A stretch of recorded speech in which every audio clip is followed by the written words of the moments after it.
I bow to all the seekers of truth.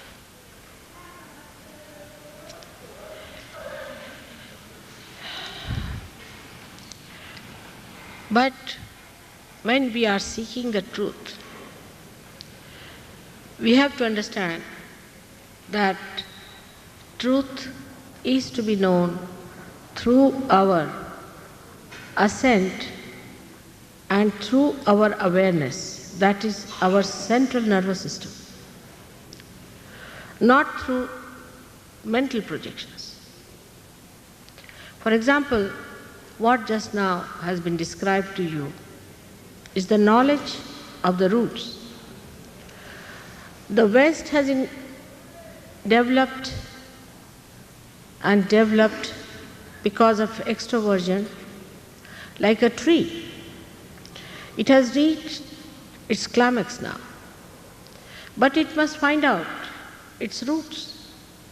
If the tree is not sustained and nourished by the roots, it is quite possible that it will topple down in no time.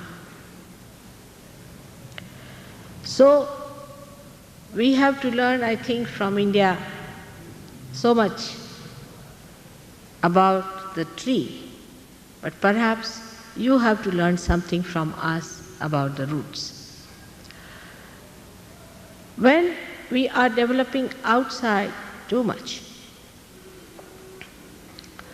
the biggest problem I face is that people take easily to something that is new. They are charmed by anything that is out of the way, something new.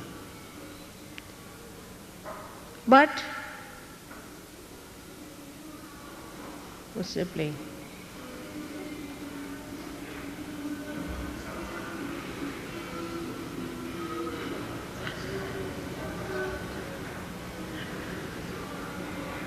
But in Sahaja Yoga, when you see it clearly, you will understand that it is not a today's thought, it is not 100-year thought, but it's a very ancient,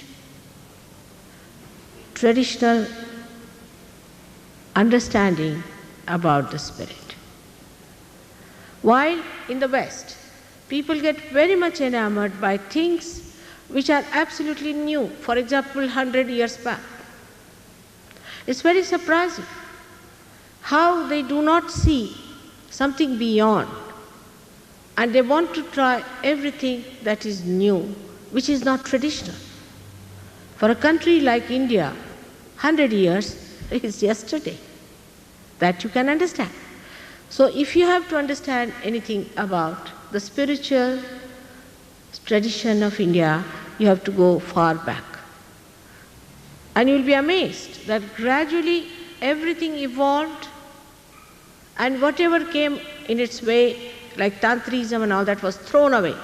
Then again it came up, revived, and again it came up. But about 100 years back, we had horrible people coming down who have introduced absolutely ideas of no value to your ascent, but maybe for your descent. Like the other day, I went to Pune. There are some Western educated Indians, and their age must be about 40 years to 50 years, not very old.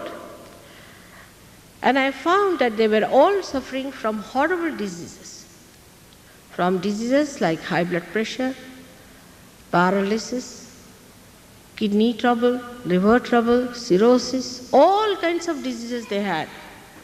And when I asked them, how did you develop these diseases?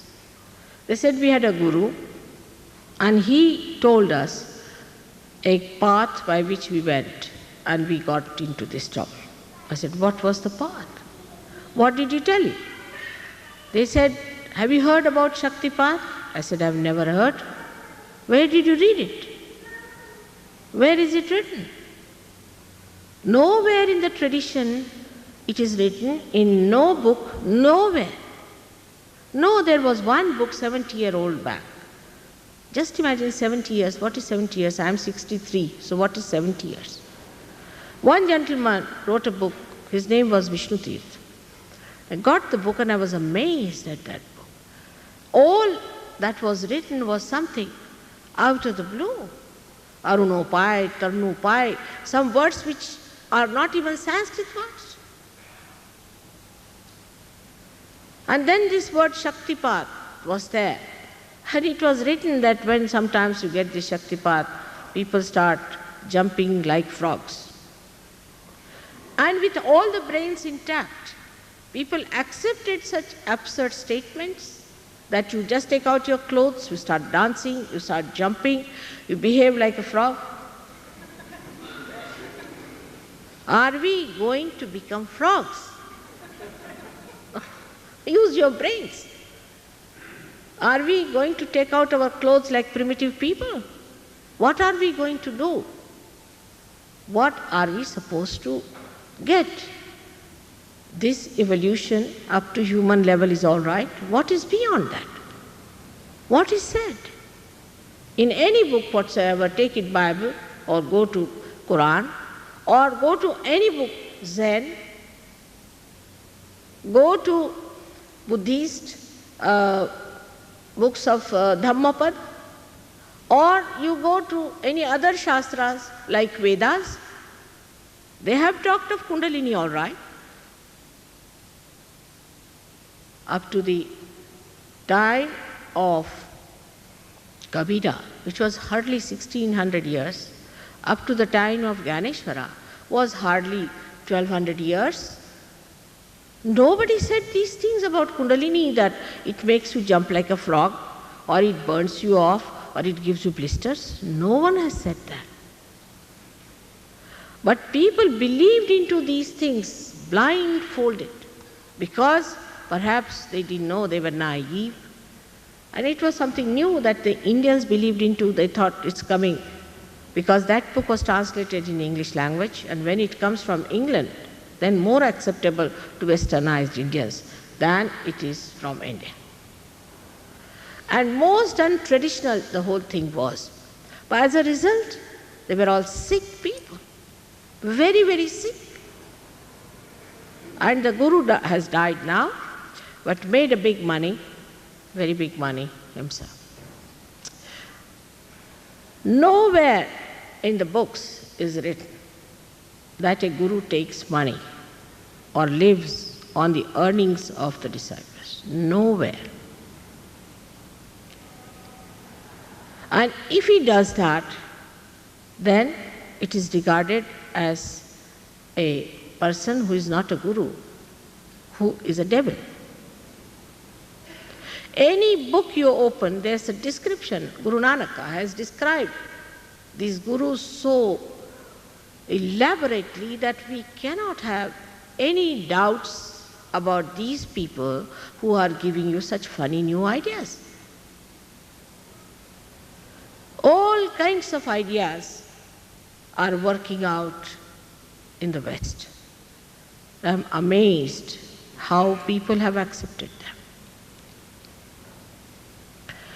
The traditional idea is the same as told by Christ to Nicodemus. He said that you are to be born again to understand God. As Sri Krishna has said that you have to be the spirit, otherwise you will not know what God is. You have to be the spirit.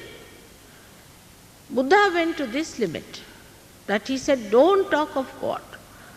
Don't talk of anything, just talk of self-realization. Just get to your spirit. That's what he wanted to delimit human beings who just become so ego-oriented that they start thinking they are gods and things like that. And Zen, Viditama, who started the Zen system, went even further or lower than that. He said, no, don't talk even about the spirit. Just talk about thoughtless awareness. That's the first step. Let us get it. All Zen expressions in art, in garden, in anything that they have is to create that state within us so that we become thoughtlessly aware. It's not thoughtlessness, but it is thoughtlessly aware. That is, when one thought rises, it falls off, and another thought rises, it falls off. We live on the cusp of the future and the past. But to be in the present, we have to be in the center. For that, Kundalini awakening is the solution. Holy Ghost now. No one knows what is Holy Ghost. They make a dove, because perhaps the dove must have brought the olive branch to show the peace, so they might have used that symbol. It's all right. But nothing more than that. Nobody knows what is the Holy Ghost. Even the Archbishop of Canterbury doesn't know. Yes, he was asked, I saw it with my own eyes, I could not have believed it. On the television he was asked, what do you think about Holy Ghost? He says, I am agnostic. So the person who was interviewed is a well-known person. He asks him, then what are you doing here? He said, I am doing my job, as you are doing your job. So he was quite happy. He said, yes, I am also doing my job, you are doing your job.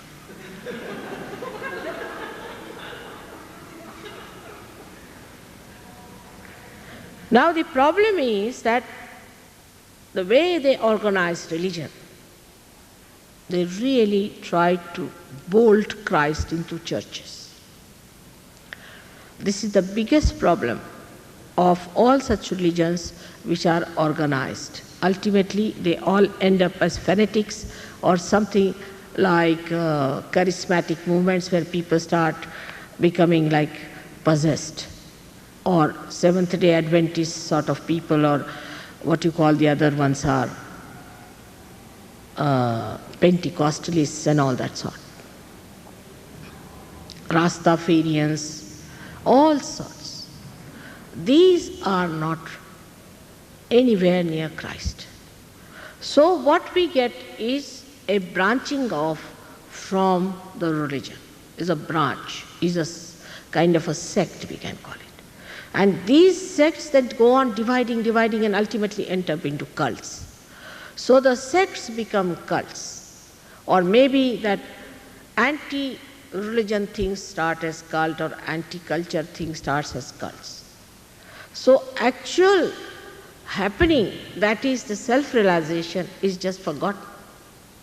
Even there are people who say that we are self-realization people. What do? They cut the tongue and say, put it back here. Why? Because it is said that when the Kundalini rises, there's a kechari that takes place, that the tongue is pulled back. But when the Kundalini rises, then it's like when the car moves, the wheels will move. But before that, if you start moving the wheel, will the car move? Will it move? And this Kundalini awakening is a spontaneous happening. It's done by a living force within us. How did we become human beings? What did we do about it? It all happened spontaneously. How much did we pay? To whom did we pay to become human beings? Which guru did that? No one. So the Kundalini awakening has to be a spontaneous happening. But as in evolutionary process, one fish came out, then few fishes came out, and were followed by shoals of fishes. In the same way, one person has to do it. That's a different point. But that you can pay for it is absurd and irrelevant thing. Because when you have to sow a seed, the seed has a power to germinate, and the Mother Earth has power to nourish it. That's how it works out, spontaneously. You don't pay anything to the Mother Earth, or for transforming flowers into fruits. Do we pay to the tree? So you cannot pay. neither can you put in any effort for it. It is just spontaneous. He said, even I would say at the time of Shivaji, who was there about 400 years back, Ramdasa, Sri Ramdas Swami, who was a great incarnation, I should say. Somebody asked him, how much time does it take for Kundalini to rise? He said, that kshana, that moment. But people don't read this is not translated. No one knows their names, nobody knows about them. Even Shankaracharya, I don't know. If people have translated him, it was so late. And no one wants to understand Shankaracharya. It's very easy to understand once you become the Spirit. Unless and until you are the Spirit, you can't even understand Christ. Like the theologians now are trying to prove that Christ had no immaculate birth, he had no miracles, and he was another theologian like all these people. They cannot understand that God is beyond this mind. He is the one who has created this mind. And this human mind is a limited factor. If you have to trigger yourself to that unlimited space, you have to go beyond the mind, and then you see the mind in a new enlightened way. Now a new theory in England, I don't know if you know that or not, that Christ was just an ordinary human being. They can prove it, they say. How? With your brains, with your arguments. That he never walked on water, that he was not an immaculate conception.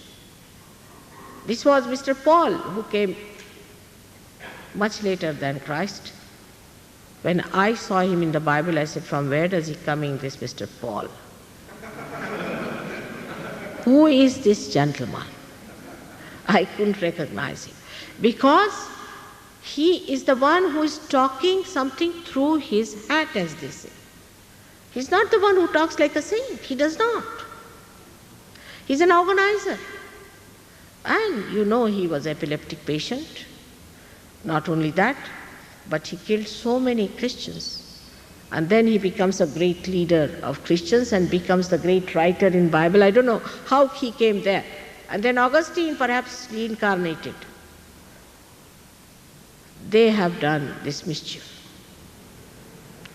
That's why I find many people who come to me, if I start talking about Christ, they walk off. Christ was the Son of God, and it can be proved. He was, whether you like it or not.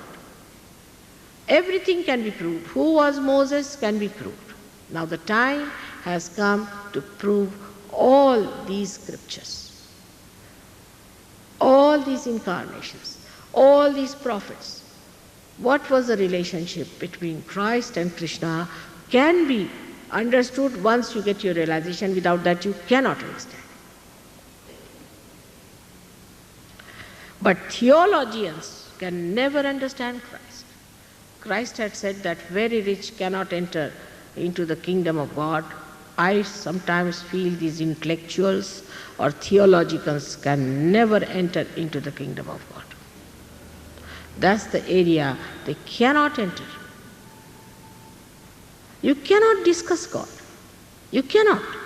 You have to feel your spirit on your central nervous system.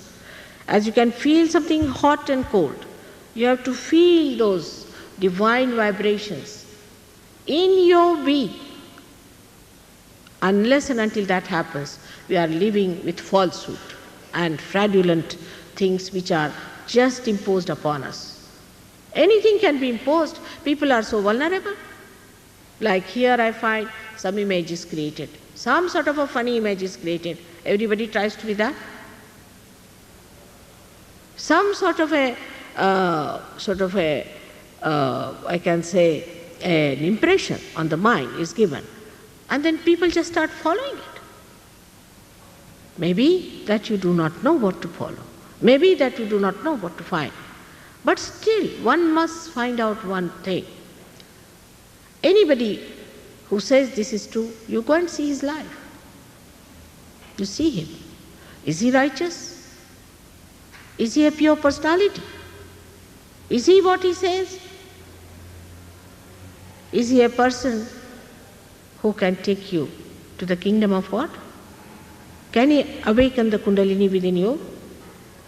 If he cannot, why are you with him? Why are you wasting your time and money with such a person? And also see the disciples. Are the disciples what sort of a life they lead? Are they compassionate? Are they knowledgeable? Are they kind? Or the disciples are like mad people you see going on the street singing the song of their gurus? You want to join them? Their procession of madness? All these diseases have come because you have tried new methods. All these brain diseases are coming because you have got all the horrible gurus here. It's not what your age is. In India, people can be 80 years and 90 years, they don't become mad. Why should Americans become mad like that? Because you have got all these gurus here nicely settled down.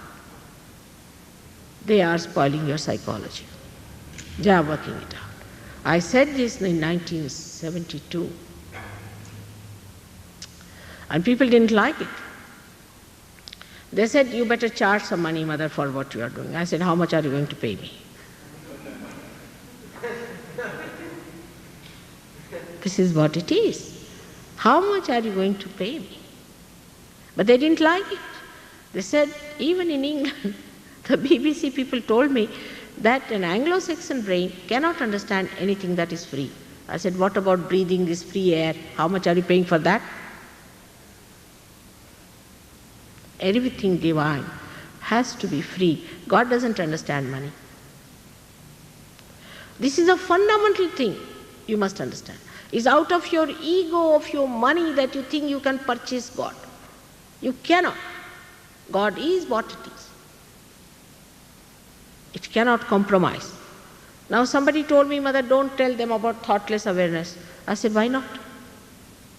An Indian will immediately understand it's called Nirvichar Samadhi, written down in all the books.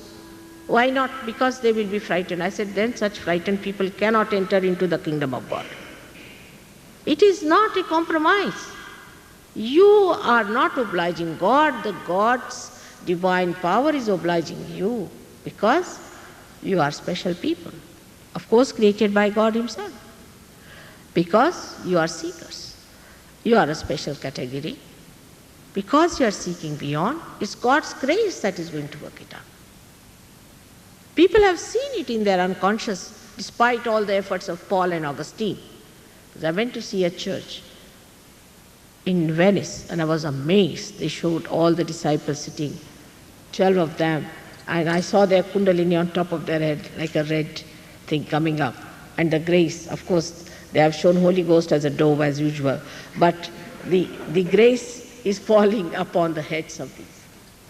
And when they got their realization, they also felt the cool breeze of the Holy Ghost. And they started talking in strange languages. That means people think irrelevant language. It is not an irrelevant language they talk. They don't talk an irrelevant language. They talk the language of the chakras. You'll find the Sahaja Yogis do the same. Now, for example, somebody is there, immediately they will know what chakras are catching. They talk in the language of chakras. If they say somebody has got an agya, means that person is very ego-oriented. But they won't say it's agya. Or maybe the back agya means he's possessed. They talk the language of the chakras, the subtle centers within us. And when they move their hands, they move the energy on your chakras, on your head, like the disciples of Christ move their hands. As you must have heard that they were making funny gestures and people thought they were mad. But first thing one has to know that you are not to depend on any hearsay or whatever bombastic claims people do. You have to yourself experience it. You have to know that it has worked out in you. You are not to be dishonest about it. You have to be very honest to yourself. You have to feel the experience yourself. No use wasting any more life, because this is the last judgment. Your Kundalini is going to judge you. You are going to judge yourself. You are going to correct yourself. You are going to redeem yourself. I will of course counsel you. I will of course comfort you. Also redemption one can do. But it is you who has to know each and everything about it. Like now you have heard Danny. What Danny has talked is very little than what he knows, and even much less than what he can do. In the same way, you should be empowered. The other day, some gentleman interviewed me. He said, "Mother, I don't want to be a guru." I said, "Who wants you to be guru? You are your own guru," means you know what is absolute. You have the full discretion to know what is absolute, what is wrong and what is right. How will you know that a person is a saint or not? How will you find out? How will you find if Christ stands before you? Or how will you find out if the Holy Ghost herself faces you? Is there any way of finding it out? No, you do not have. You have not reached that state. That sensitivity has not come into you. So what is missing is the spirit. That spirit has to shine into your awareness by which you feel. And when you ask a question, if it is the truth, you start feeling the cool breeze, like a computer, as if the whole being is enlightened, and you become the communication of the truth and the absoluteness of spirit. Then you can raise the Kundalini of others. Like one enlightened light can enlighten another light. But the light which is not enlightened cannot enlighten another light. So you can enlighten other people, you can give them realization. That is happening everywhere. And I must say, despite the fact I think 5 times I have been to New York itself, and I don't know why Americans are not so good for Sahaja Yoga. They don't work out. I don't know why. What's the reason? I just still cannot understand. There are so many seekers born in this country. I came in 72. Most of the gurus came after me. Perhaps some 1 or 2 came earlier. Of course, now they are suffering from the pangs of those gurus, no doubt. But somehow, I find Americans are lagging behind. Europe is very fast growing. India is, of course, much more. If I go to India and stay there, even for a year, I'm sure I can do much, much more. But I don't know why Americans are not trying for the reality. Of course, I must say they are great seekers. They are after the truth. They are not frivolous people. I do not know the justification. Why? Americans are very slow-growing Sahaja Yogis. They don't want to have yoga in the real sense. Why? I don't know. Even if they get realization, they do not practice it and they cannot go deep into it. I cured a man suffering from AIDS. I did. I told him, you have to practice Sahaja Yoga after this. He did not. Again he went back to the same habit, and now he is dying. That's what it is. When you enter into the kingdom of God, you have to practice it. You have to settle yourself and establish yourself. If you cannot establish yourself, then you again go like up and down. That's not the way. Only a person of that understanding can get to Sahaja Yoga. Actually, I had decided last year that I'll never go back to America. It's out of my mind. But I know you are seekers, and I know you are suffering. I know that you are the ones who want self-realization. But you are attacked. You are under attack of the falsehood. So I want, please understand that you are not Americans. You are part and parcel of the whole. You have to become that. You talk of peace, you have no peace within. How can you create peace on this earth? It is not the atom bomb that is going to destroy us. It's from within we are going to be destroyed. If you do not get your chakras all right, you'll be faced with all kinds of diseases, all kinds of troubles that are not yet known. So please be careful. I want to warn you. Be very careful. You can cure cancer, you can cure AIDS, you can cure all these things, but you have to get to the spirit. You have to be enlightened with the spirit. Your chakras are to be cured so that you can cure others' chakras. I request you, all of you who are here, to be serious about it, to understand it's a very serious thing. We are on the verge of a great calamity. I had told about this in 1972. It's on all my tapes I had said that a horrible disease is going to come. Only about, in my second visit, I said that brain is going to be affected. But nobody listened to me, and when I was on the television, they started telephoning to me, Mother, now we are already in it. Yes, they are.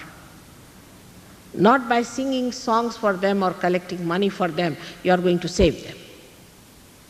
Only by becoming the spirit. That's the only way you can save them. So I would request you to consider it seriously, that even I give you realization, you should not fritter away. You should respect it. You should ascend. Because I don't take any money, that's what they say, Americans will have no value for this. You can't pay me, I'm sorry to say. You can't pay me. If Americans don't listen to me, Indians are very sensible people. I'll work it out there. Yeah, they are very sensible. They won't go to these fake gurus, none, except for the cities. They run away from there because they are thrown out. They are very sensible, wise people. Through trial and error, through their traditions, they have learned what is the truth is. I don't have to tell them much. They know about Kundalini. I went to the foothill of Himalayas only before coming, and there were 3,000 people from all villages had gathered. And they had written there is going to be Devi Jagra. Devi is the goddess of Kundalini, and she is going to be awakened. They all knew about it, they came. Because also it is predicted. Very many years back, thousands of years back, predicted that such a time is going to come when Kundalini is going to be awakened by Bhrigu Muni, the pioneer of our astrology. Complete description of Sahaja Yoga he has given. So they are all waiting for it. You go to any village, you'll get at least 6,000-7,000 people. I mean, some people who have been with me in India have seen it. Don't have to tell them much, don't have to talk much, they just get it like that. And they settle down is the point. You go to one village, there will be 10 villages there, all of them settle down. And every time I go to a new village, all of those people got realization at the foothill of Himalayas. But I feel concerned, very concerned. And I hope you will understand that concern. And will have that concern for yourself. I would like to have some questions from you. But that doesn't mean you be aggressive with me for nothing at all. I have not come here to sell anything. So please don't be aggressive and waste time of others because some guru says that guru says that. If you think some guru is good, you can go away. I have nothing to say. Here, if you have to get something, you are here. Please don't upset everyone else by asking funny questions. Now, if you have any proper questions, please ask me. I am here to answer.